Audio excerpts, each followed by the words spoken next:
Soy Fernando Díaz Villanueva, hoy es 6 de agosto de 2017 y esto es La Contracrónica.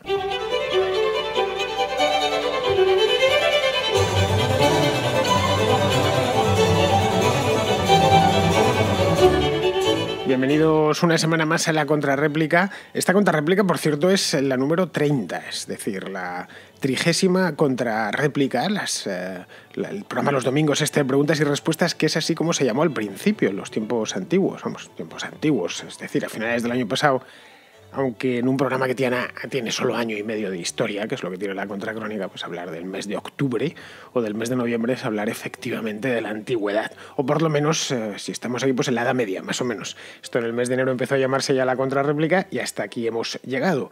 Ya digo, programa número 30, espero que venga el 31, el 32, el 33, el 100, el 300 y todos los que hagan falta, porque La Contrarréplica de toda la semana es probablemente mi programa favorito, porque es en el que estoy en contacto con vosotros, con los oyentes, que me dejáis vuestros mensajes, vuestros comentarios, vuestros recados también muchas veces. Algunos directamente ni los puedo pasar porque es que me comentáis cosas a través de nota de voz, lo cual no me parece mal del todo, ¿no? Eso de escribir, ya sabéis que poco a poco va pasando y va dejándose a un lado, ¿no? La gente ya prefiere decirlo todo a través de imágenes o de sonido. Bueno, participar en La Contrarréplica, en la número 30 ya no, porque va a ser hoy, pero en las siguientes es muy sencillo. Solo tenéis que enviar una nota de voz al 690-827909, este es el número de WhatsApp, con el más 34 adelante si vuestro teléfono no está dentro de una red española, sino con el 690-827909, marcando ese número y dejando la nota de voz de aproximadamente un minuto, podréis participar. Yo los mensajes los paso todos, así que vamos directos con La Contrarréplica.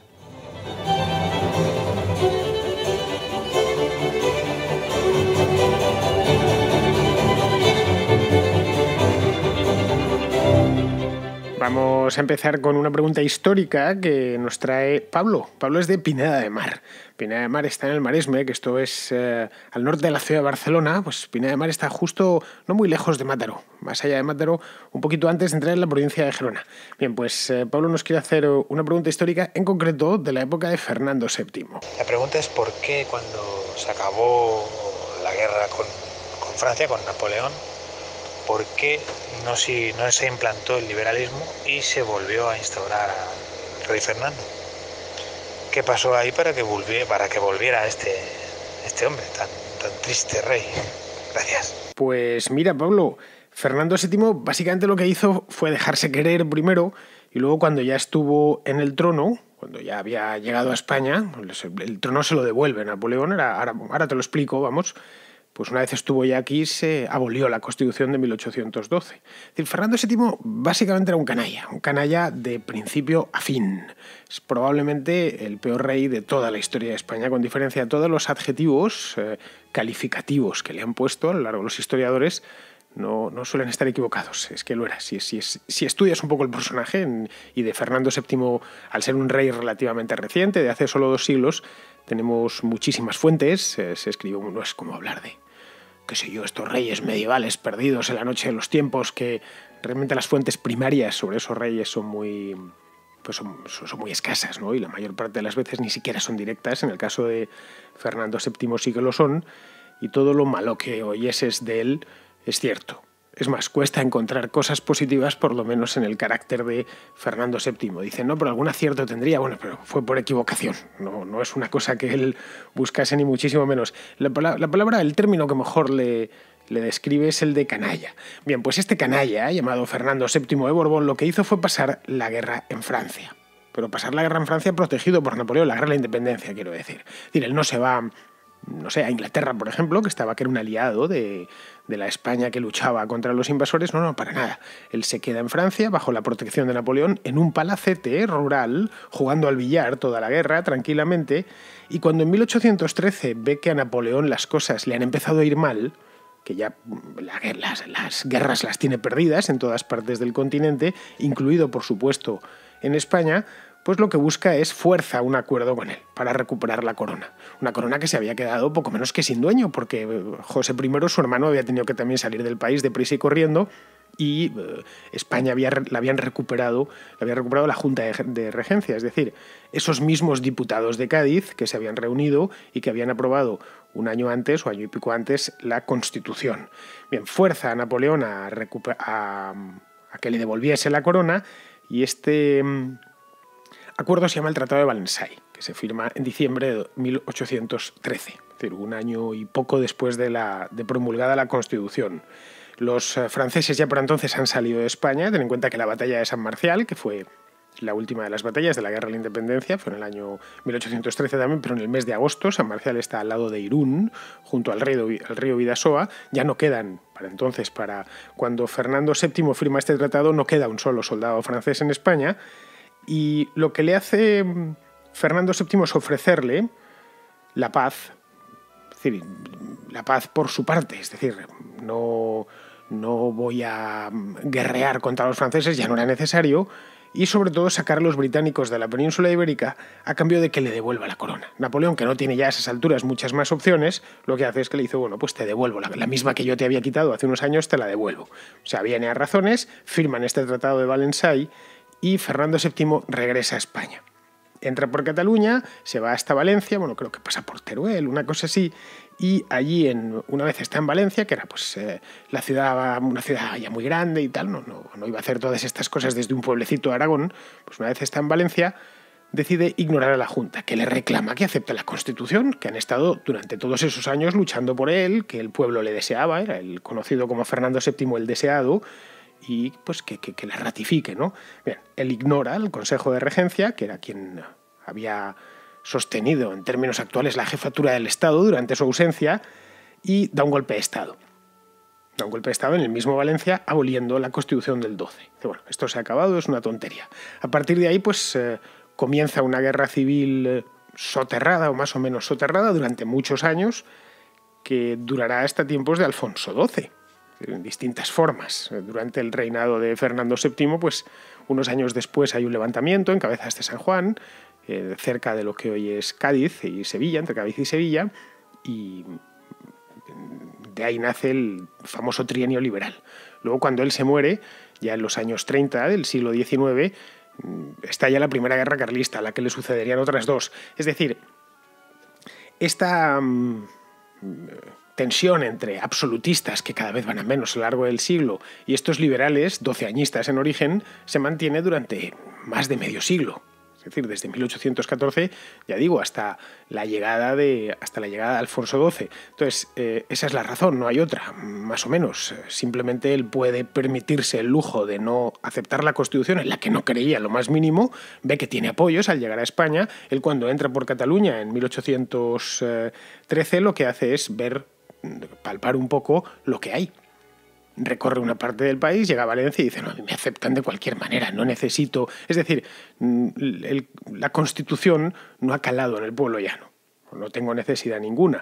Ahora, había calado, si bien no había calado en todo el pueblo llano, sí en una buena parte de los españoles, de ahí que durante el resto del siglo pues se sucedan los pronunciamientos, las guerras civiles, etcétera. Muy bien, creo con esto, Pablo, que más o menos queda respondida tu pregunta. Vamos a pasar al siguiente, que es Martín es de Ponteareas, que está en Pontevedra y que tiene una pregunta sobre la sanidad. Quería preguntarte acerca de la sanidad pública, dado que nunca he conocido otro tipo de sanidad más que esta, y dado que no soy experto ni en política ni en economía, pues me gustaría que me explicaras a grandes rasgos cómo funcionaría la sanidad en España, según la filosofía liberal, y si sería posible y de qué modo podría hacerse esta transición.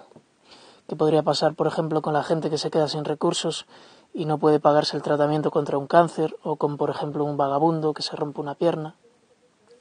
Seguramente la pregunta es muy obvia y ya la has tratado en muchas ocasiones, pero llevo poco tiempo escuchando tus podcasts. Y bueno, me interesa este tema especialmente porque mis padres y yo tenemos una pequeña tienda familiar en la que los tres somos autónomos, así ya te imaginas la cantidad de impuestos que pagamos. Y siento y veo que la sanidad pública simplemente, al menos a día de hoy, no funciona, porque la hemos necesitado y la necesitamos y simplemente no responde. Pues, a ver, Martín, filosofías liberales hay muchas, no solo una. Según la filosofía liberal, ni que fuese un credo religioso o algo así, no hay una Biblia ni nada por el estilo, ni un dogma. Hay muchísimas y muy variadas. El liberalismo es, pues yo creo que de las doctrinas político-filosóficas más variadas. Vas a encontrar un montón de, como diría María Blanco, de tribus liberales, pero no de ahora, sino desde hace 2 siglos, y de sensibilidades diferentes. Así que yo no te puedo decir lo que piensa la filosofía liberal, te puedo decir lo que pienso yo en todo caso. Yo no puedo hablar, ni quiero hablar en nombre del liberalismo. Para eso ya están otros que predican a diario. No es mi caso ni muchísimo menos, no es mi oficio tampoco. Yo soy periodista, yo hablo de los temas que conozco, que son básicamente temas de actualidad sobre política y economía, y además trato historia, asuntos históricos a título puramente divulgativo. Es decir, no soy ni un teórico ni, por supuesto, un predicador. No soy persona creyente. Y si no soy persona creyente para lo trascendente, pues no te quiero contar para lo intrascendente, como es la política. Bien, mi opinión es la siguiente, así, a grandísimos rasgos. La sanidad es un servicio, en principio. Bueno, si le quitamos todo, no deja de ser un servicio. Yo me encuentro mal o yo estoy enfermo y acudo a un especialista que trata de curarme, a veces con éxito y otras veces sin éxito. El especialista se entiende que está dotado de unos conocimientos y está dotado de un instrumental, nada más. El instrumental puede ser portátil o puede tenerlo dentro de un hospital. El médico te puede atender en la misma calle y curarte ahí dependiendo de la dolencia que tengas. Pero vamos, que en origen y al final no deja de ser un servicio, eso sí, un servicio muy complejo. No es lo mismo curar una enfermedad grave que servir una barra de pan. Hasta ahí llegamos, o incluso fabricar esa misma barra de pan. Por la complejidad nuestra, de nuestro propio organismo, que puede tener todo tipo de enfermedades, hasta las más extrañas. Muchas ni siquiera los médicos, a pesar de los avances de la medicina, en los últimos 2 siglos han sido capaces de llegar con ellas. Todavía hay un montón de enfermedades incurables. Esas famosas enfermedades raras que quienes las padecen se quejan amargamente de que no se investiga, y no se investiga entre otras razones porque son muy pocos y los esfuerzos van más dirigidos allá a las enfermedades que son más comunes. Bien, a partir de aquí, es decir, de este planteamiento base, que es un servicio, que es un servicio muy complejo, porque no es lo mismo tratar un resfriado que operar a corazón abierto a un enfermo, que hacerle un triple bypass. El coste no es lo mismo porque el coste difiere sustancialmente y los conocimientos necesarios y el instrumental necesario es muy diferente. Pues bien, partiendo de aquí, yo personalmente creo que la previsión y el ahorro son fundamentales, son la base. Es decir, que creo que somos responsables de nosotros mismos y que es inmoral vivir a costa de los demás. Yo parto de esos 2 presupuestos, el de la responsabilidad individual y el de que no tengo derecho ninguno, no hay ningún derecho que me asista a vivir a costa de otro sin su consentimiento. Es decir, puedo vivir a costa de otro, pues qué sé yo, pues cuando era un niño a costa de mis padres, sí, pero aparte de que era un menor de edad, pues mis padres consentían, estábamos fantástico, ¿no? O si alguien consiente. Yo a este tipo le he puesto en pensión, como antiguamente se hacía con los artistas. A este tío le he puesto en pensión porque yo quiero, no me está quitando nada. Carlos Marx, por cierto, vivió en pensión toda su vida, siempre de un rico o de otro, del dinero de la fortuna de la mujer o de su propio amigo Engels. Este siempre vivió a costa de la solidaridad la solidaridad voluntaria de otros. Es decir, parto de ese presupuesto, o de esos 2 presupuestos fundamentales. Te lo repito, que somos responsables de nuestra propia integridad y de nosotros mismos, y lo somos desde que cumplimos la mayoría de edad y tenemos que cuidar por ella, y que es inmoral vivir a costa de otros. Como ves, son muy sencillos, al alcance de cualquiera, ¿no? La sanidad, por lo tanto, partiendo de aquí, debería de ser privada y mantenerse con seguros de suscripción privada, igual que la jubilación. Es decir, lo que te comentaba antes de la previsión. Bueno, como sé que no soy Superman, ni Iron Man, ni nada por el estilo, y que de una manera u otra alguna vez me pondré enfermo, alguna vez tendré un accidente. Como estoy seguro de que voy a envejecer, seguro que llegaré a viejo, espero al menos, si no me ha llevado una enfermedad por delante antes, seguro que llegaré a viejo y cuando tenga 80 años no tendré la misma capacidad de trabajo y de generar riqueza que tengo ahora, pues tendré que haber ahorrado. Y eso es parte de la previsión, de la irresponsabilidad individual de cada uno, de ahora estoy muy bien, me siento muy fuerte, pero no siempre voy a estar así. O ahora me encuentro fenomenal, pero dentro de una semana puedo estar con una enfermedad tremenda. Entonces, ¿eso qué implica? Implica que tengo que ser lo suficientemente responsable como para suscribir un seguro, simplemente. No creo que es nada. Lo hacemos con un montón de cosas en la vida, empezando por el automóvil, ¿no? Suscribimos un seguro por si acaso, aunque seamos los mejores conductores del mundo, alguna vez tenemos un incidente. El seguro es obligatorio por ley, pero es que aunque no fuese obligatorio por ley, yo también lo suscribiría por si acaso. El concepto del seguro es una idea, en su momento fue muy revolucionaria. Luego, una vez eso, es decir, partiendo de ahí, de que tenemos que suscribirnos un seguro, que cada uno elija el seguro que quiere y sus coberturas en función de su preferencia temporal.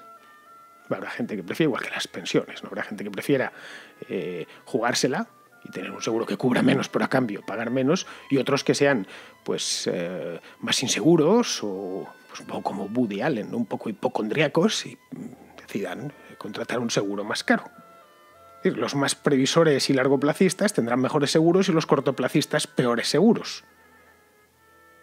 Los largoplacistas pues podrán acceder a un catálogo de servicios mayor, mejores hospitales, etcétera. Pero es que ellos también han pagado más y han ahorrado más, es decir, se han privado de más cosas. Bien, esto es válido para la mayor parte de la población. La mayor parte de la población, se trabaja y una parte del excedente de ese trabajo se lo puede gastar en un seguro, igual que se lo puede gastar en Cuba Libres.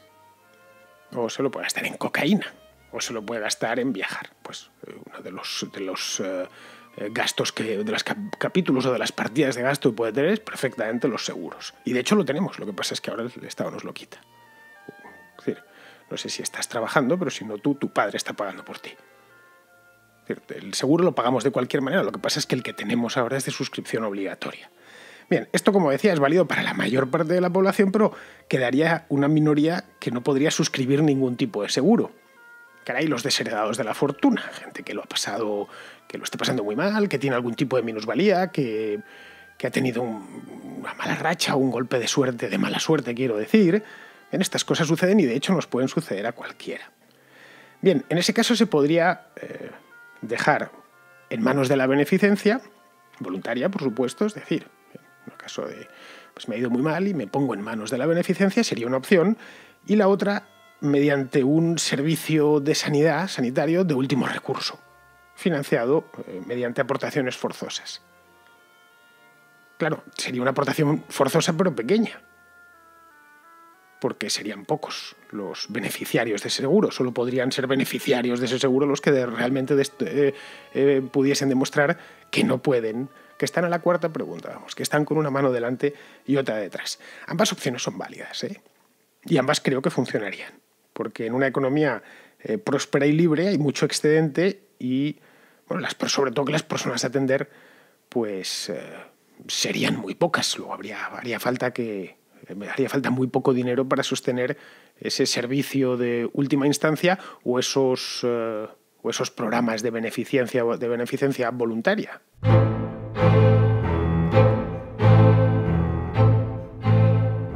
Y si Martín estaba en Ponteareas, que está ya dicho antes en Pontevedra, pues Julio no está muy lejos de allí, está exactamente en Coruña, y quiere hacernos una observación sobre Podemos. Bueno, más que sobre Podemos, sobre sus votantes. Luego quería hacer un pequeño comentario sobre Podemos, del partido al que voto y al que seguiré votando hasta los restos.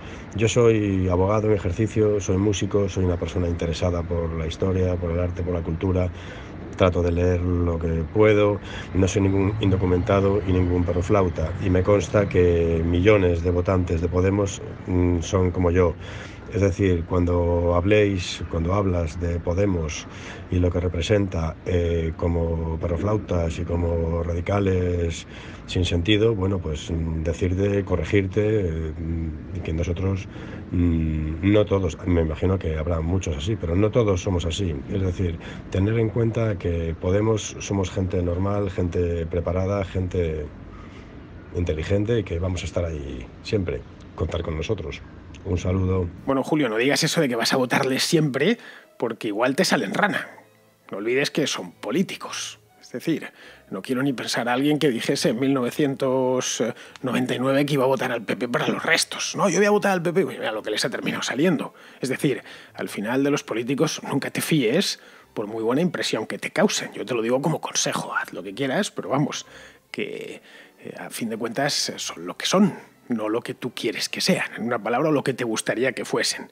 Bien, respecto a lo de los votantes, pues evidentemente hay de todo en Podemos. En las últimas elecciones les votaron 5 millones de personas, ¿no? 5 millones de personas por fuerza, pues entre tanta gente tiene que haber...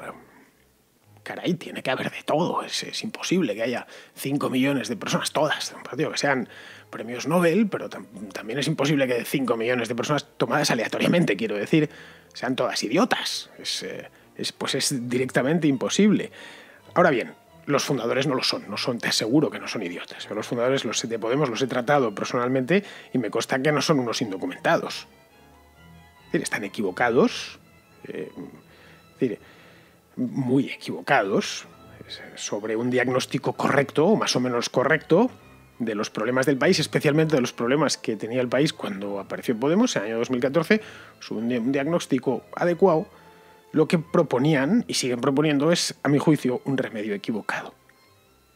En fin, no es más que ya su programa económico. Su programa económico pues estaba, y supongo que el siguiente lo estará también, plagado de ideas descabelladas, pues, no sé, como nacionalizar sectores enteros, practicar masivas subidas de impuestos y crear gigantescos programas asistenciales que todo el mundo sabe lo que derivan.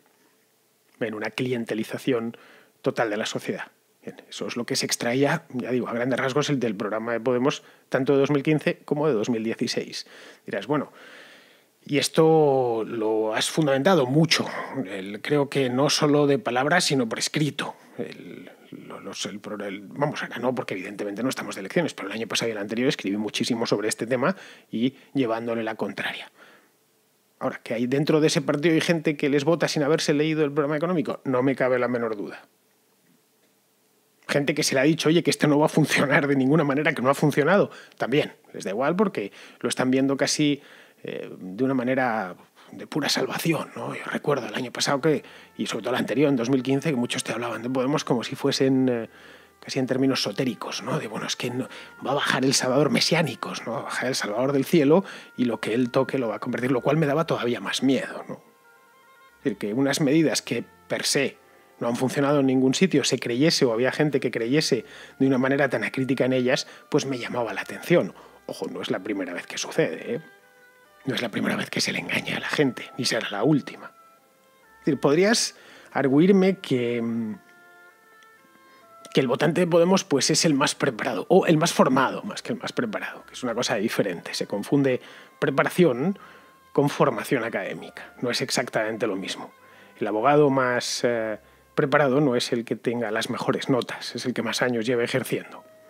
El ingeniero más preparado es el que más experiencia tiene, no el que tiene premio a fin de carrera. Eso es estar preparado, es decir, preparado para algo.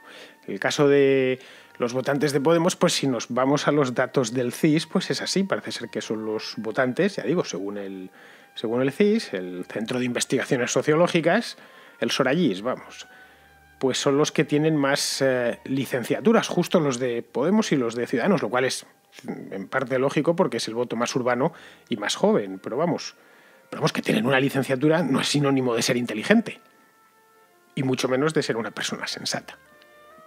Me fío más de alguien sin estudios, pero que conoce el mundo, y sobre todo que conoce quién habita en el mundo, que alguien que lo único que ha hecho es estudiar, de un empollón tipo Soraya. Yo personalmente, y no soy ningún crío, si algo he aprendido en la vida ha sido a eso, a diferenciar muy mucho a los empollones. Yo desconfiaba de ellos ya cuando estaba en el colegio y les tenía un poco de gato, pero estos que todo eran codos. Claro, todos esos empollones han terminado trabajando de abogados del Estado, curiosamente, o de cosas parecidas. Claro, porque se trata exclusivamente de sacar buenas notas y estudiar, ¿no? Pero vamos, tú te pones en manos de una persona experimentada, casi para cualquier cosa. Hablábamos antes de la medicina. A mí que me atienda un médico con experiencia, que me lleve en el avión un piloto con experiencia. No hay más. Que tengo que ir a la guerra, bueno, pues con un general con experiencia. La experiencia vale más que la formación. Pero vamos a continuar porque, lo siento, Julio, por supuesto que no tengo ninguna... no pienso de ninguna manera que todos los votantes de Podemos son idiotas, solo faltaba, hasta ahí podíamos llegar. Yo no tengo odios políticos, diferencio a la perfección lo personal de lo político. No considero yo, a diferencia de mucha gente, especialmente de izquierdas, que piensa que lo personal es político, yo no creo que lo personal sea político. Es más, cuando lo personal es político, es que estamos en una tiranía. Lo personal no es político. Yo no elijo a mis amigos en función de su ideología política, para nada. Ni elijo con quién hablar o con quién mantener o con quién ir a comer en función de a quién ha votado. Te lo aseguro. Al contrario, me gusta incluso juntarme más con gente que no piensa como yo, porque así por lo menos podemos discutir, que es una de las cosas más entretenidas del mundo. Bien, pues vamos a pasar con el siguiente oyente, que es Leonard, que no es la primera vez que nos deja un mensaje y que nos quiere hablar de humor, que, como sabéis, es un tema que me interesa bastante. Te voy a hacer una pregunta que sé que a ti te gusta el humor. Bueno, tú lo has dejado bastante claro, bastantes veces. Y tú has dicho que respecto al humor no hay un humor de derechas, que la izquierda siempre saca bastante ventaja respecto al humor. Entonces, quiero preguntarte qué opinas de todo el mundo de los memes en Estados Unidos, que es de derechas, bastante de derechas, rozando el identitarismo. Entonces, ¿qué opinas o si conoces todo este ambiente de los memes de derechas en Estados Unidos? Pues bueno, Leonard, yo no creo que exista humor de derechas y humor de izquierdas. Esa es mi opinión personal. Es decir, hay humor político. Hay un género del humor que se llama humor político y que es, al menos a mi juicio y en función de las observaciones, de mis propias observaciones a lo largo de mi vida, es más común entre los progresistas que entre los conservadores. Eso es lo que yo he podido percibir, que lo mismo estoy equivocado, ha sido una percepción errónea, pero es lo que yo he podido ver. Las razones, pues no sabría decirte a ciencia cierta, pero por mis observaciones a lo largo de muchos años, porque ya los 40 no los voy a cumplir, pues no lo sé, quizá es lo que he podido ver, te digo. Es que los conservadores, y los liberales también, son de promedio más tremendos. Se toman todo más a la tremenda. Él, te digo, de promedio. Y el tremendismo mata el humor, como supongo que ya sabrás. A la izquierda le sucede también, el tremendismo se contagia, especialmente, o mejor dicho, la izquierda se pone tremenda en algunas ocasiones, pero se pone entonces muy tremenda. Son más tremendos que nadie. Léase, por ejemplo, los batasunos, ¿no? Acordaos, no sonreían así los matases, todo el día con cara de mala hostia. ¿Alguna vez habéis visto a un batasuno sonreír? Nunca, jamás. Era tal la responsabilidad que tenían. Estamos aquí librando Euskadi, entonces no tenemos, no podemos darnos ni el relajo de una simple sonrisa. Pero vamos, que esto pasa también, pues, con las feministas radicales, pasa también con los comunistas en general, ¿no? Que son extraordinariamente tremendos. En cambio, otras partes de la izquierda no lo son tanto y no derivan tanto en el tremendismo. Si os fijáis, en España hay dos revistas de humor monográficas que se imprimen. Una se llama El Jueves, que lleva ahí toda la vida, y la otra se llama Mongolia, que es más reciente. Bueno, ambas, como bien sabéis, son de tendencia izquierdista. Diréis, ¿y por qué no hay una revista derechista o conservadora de humor? Pues eso creo que en la pregunta va incorporada la respuesta, ¿no? Es decir, si no la hay es porque no hay demasiada demanda de ello, ni más ni menos. Yo mismo he padecido en mis propias carnes lo que me han costado algunos chistes dentro del conservadurismo. Entonces, ya digo, por propia observación, vamos, dentro de lo que diríamos la gran derecha, ¿no? No son muy dados los conservadores más por cuestiones morales y los liberales más por cuestiones coñazo. Pero están obsesionados con la economía y con la pulcritud de los datos y el tal, no, es que esto es así, la economía y bla, bla, bla, bla, y los números y no sé qué. Claro, ¿cómo cojones les vas a hacer reír? Es imposible. Es decir, no pueden tomarse nada medianamente a broma. El progre, que es un poco más inexacto, bueno, en general es más inexacto en todo, esto se lo toma más a coña, es un pelín más incoherente, pero es que en el humor la incoherencia es fundamental. Tened en cuenta que todo aquel que profese una religión no tiene sentido del humor, que la profese de manera fanática, no tiene sentido del humor. Los comunistas no tienen sentido del humor porque esencialmente profesan una religión. Y lo sacro se lleva muy mal con la risa. No sé si habéis leído El nombre de la rosa, pero esencialmente es eso. El humor tiene que partir, en principio, así, o tiene que partir de dos principios fundamentales. El primero es que cualquier cosa es objeto de burla. Lo que quieras. Todo, no hay excepciones. Puede ser que hagas una burla y sea de mal gusto, pero la burla estás autorizado a hacerla. Y estas leyes actuales, ¿no?, que a un tuitero lo encaloman y lo multan por hacer una burla de tal. No está, esto de... A ver, creo que de las figuras jurídicas más grandes que hay es el animus iocandi, ¿no? El ánimo de hacer reír, el ánimo de divertir. Bien, ahora es, ya sabéis, con la corrección política una de sus víctimas, de hecho, es el propio sentido del humor. Esa sería la primera. Cualquier cosa es objeto de burla. No hay límites. Y la segunda, que uno tiene que empezar riéndose de sí mismo. ¿Os imagináis a cualquier profeta, a cualquier creyente, a cualquier believer de la religión que cojáis, el auténtico, el tipo, el fanático, riéndose de sí mismo o cachondeándose de su propio credo? No. Luego, pues evidentemente no hay posibilidad de humor. La gente que se toma muy en serio, así en general, y de eso hay un montón en todo el espectro político, de la izquierda a la derecha, no puede hacer humor. Es imposible porque se toma a sí mismo muy en serio. Luego, el segundo principio lo evita, el reírse de sí mismo. Luego hay otro tema con este del humor, que ya he dicho que esta historia me gusta mucho. El sentido del humor es un don. Es decir, o se nace con él o no se tiene. No se aprende. Se puede aprender a tolerar, pero no se nace gracioso, no se hace uno gracioso, se nace. O mejor dicho, ingenioso. No hay ninguna academia donde enseñen a contar bien los chistes. Ni a que se te ocurran, por supuesto. Eso hace que entre los siesos, la gente aburrida, los coñazos, vamos, pues les genera un sentimiento de inferioridad muy grande. De ahí que lo proscriban. Como yo no puedo estar a la misma altura, pues lo que voy a hacer es evitar que el humor, conseguir que el humor no se lleve a cabo, proscribirlo, ponerlo al margen de la ley, como en el monasterio del nombre de la rosa. En fin, pues esto, así Leonard podría seguir el resto del programa y el programa de mañana también, pero bueno, esto es la contrarréplica. Tenemos más preguntas de oyentes.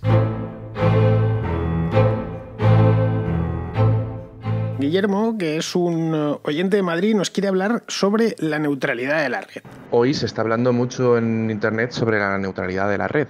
De hecho, se conoce el día de hoy como el Día de la Acción y es una protesta contra un reciente intento de Trump o de un senador republicano de hacer un acto llamado la restauración de la libertad del Internet, en la cual quiere eliminar cualquier tipo de intervención, digamos, sobre los ISPs a nivel neutralidad de la red. Mucha gente piensa que la eliminación de esta intervención llevaría a que los ISPs abusasen de bloquear contenidos a los usuarios o incluso cobrarles para acceder a ciertos contenidos, etc. Me gustaría saber tu opinión sobre este tema y si crees que esta desregulación de los ISPs va a ser positiva para la competencia entre ellas o al contrario, como muchos dicen, solo va a beneficiar a los propios ISPs que van a poder llevar acciones para intentar conseguir un monopolio. Pues bueno, Guillermo, a mí que un proveedor de contenidos cobre por ellos me parece muy bien. Está en su derecho, ¿no? El mercado dirá si puede o no puede cobrarlos. Y te digo más, y le pondrá hasta el precio del servicio en cuestión. Te dirá exactamente si puedes o no puedes, si lo tuyo tiene precio y qué precio tiene. Es decir, por ejemplo, suscribirte a The Economist, que es una publicación de pago, que a mí me gusta mucho, por cierto, pues cuesta 20 euros al trimestre. Pues muchos, 1,5 €, 1,6 por número. Pero el precio no lo han puesto ellos, no lo ha puesto The Economist, se lo han puesto. Por The Economist le encantaría cobrar mucho más. A ellos le encantaría cobrar no 2 ni 20, no 20 euros al trimestre, igual 200, fantástico. El problema es que por 200 euros al trimestre no tendrían un solo suscriptor. Han mirado lo que cobran el resto de revistas o periódicos parecidos y lo han puesto al final pues en 20 euros, teniendo en cuenta que tienen mucho nombre y tal. Y bien, y no les va mal. Llevan muchos años con este modelo de suscripción. Es que esa es la grandeza del sistema de precios libres. Respecto a la neutralidad de la red, es decir, que tengas acceso a toda la red y que ésta sea abierta, pues me parece que va de suyo. No sé, es decir, que si nos conectamos a Internet es porque podemos acceder a la red en su integridad, que no hay compartimentos estancos, en una palabra. Un debate similar a este se tuvo hace muchos años, vamos, décadas, con la telefonía. Un debate muy parecido porque las redes telefónicas no nacieron centralizadas, que empezó una y de ahí empezó a extenderse, no, fue algo multinodal, fueron apareciendo por ciudades, luego ya se fue creando redes telefónicas nacionales, luego continentales y luego intercontinentales. Cuando ya se había extendido por todo el globo, bueno, pues la idea era que desde un teléfono dado pudieses llamar a cualquier otro teléfono de la Tierra. Simplemente. Porque si yo con un teléfono en Madrid no puedo llamar a un teléfono que está en Tokio o que está en Santiago de Chile, no me sirve de nada el teléfono. Me dicen, no, de los teléfonos de Santiago de Chile solo puedes llamar a la mitad. La otra mitad no, tienes que comprarte otro teléfono que sea de la misma red. No, entonces no me interesa. Es decir, una de las grandezas del teléfono fue esas. Y con Internet pasa exactamente lo mismo. Si uno puede acceder solo a una parte, pues ya no es tan interesante.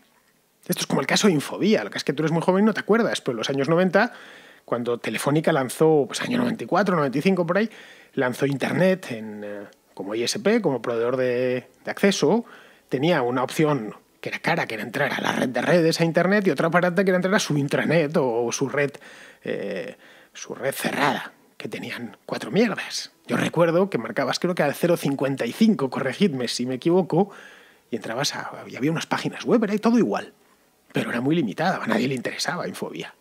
Y lo tenías incluido, pero no, preferías pagar más y poder entrar en... Infobía fue un fracaso, de hecho. Es decir, que si se intentasen experimentos similares, fracasarían. Es decir, un Internet compartimentado no interesaría a nadie o a casi nadie, a no ser que te obliguen, manu militari, a estar así, pues como el caso de China, donde, bueno, pues os vamos a ir compartimentando dentro de un límite, obviamente, de lo que puede el gobierno chino, pues no vais a poder entrar en Google y os vamos a poner el Weibo que es el buscador nuestro, ¿vale? Y aunque busquéis en Google, pues no podéis entrar a menos que tengáis unos conocimientos informáticos muy avanzados.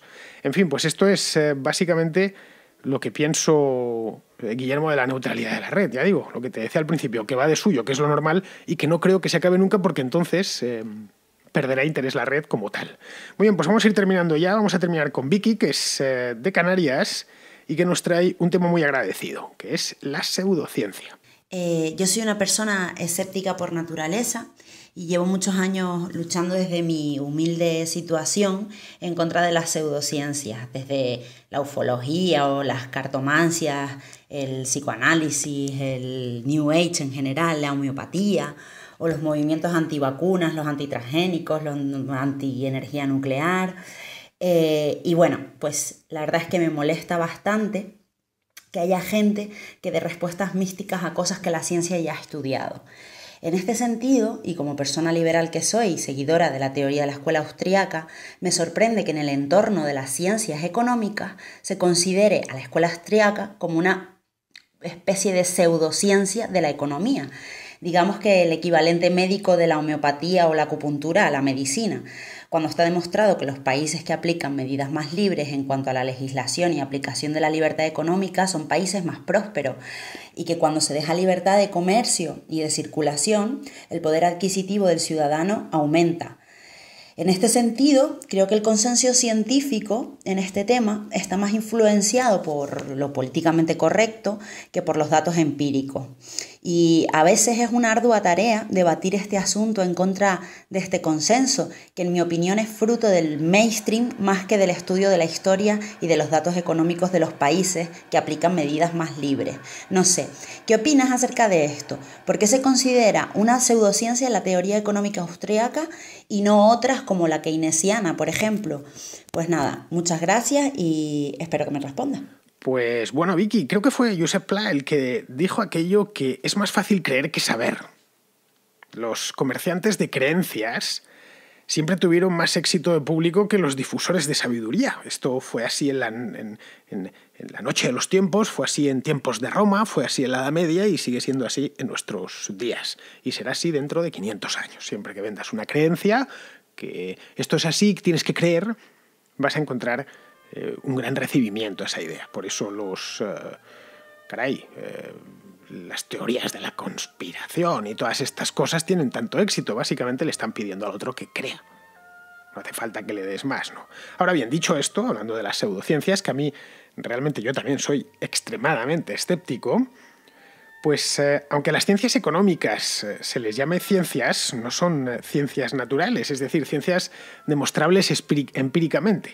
A ver, nosotros llamamos a las ciencias económicas ciencias, lo mismo que a las políticas, llamamos ciencias políticas, pero en su segunda acepción. La primera sería, la primera acepción, la de cuando hablamos ciencias exactas o ciencias físicas, es la primera acepción de la definición de ciencia en el diccionario de la Real Academia Española, el diccionario español, que dice, me la he apuntado, conjunto de conocimientos obtenidos mediante la observación y el razonamiento, sistemáticamente estructurados y de los que se deducen principios y leyes generales con capacidad predictiva y comprobables experimentalmente.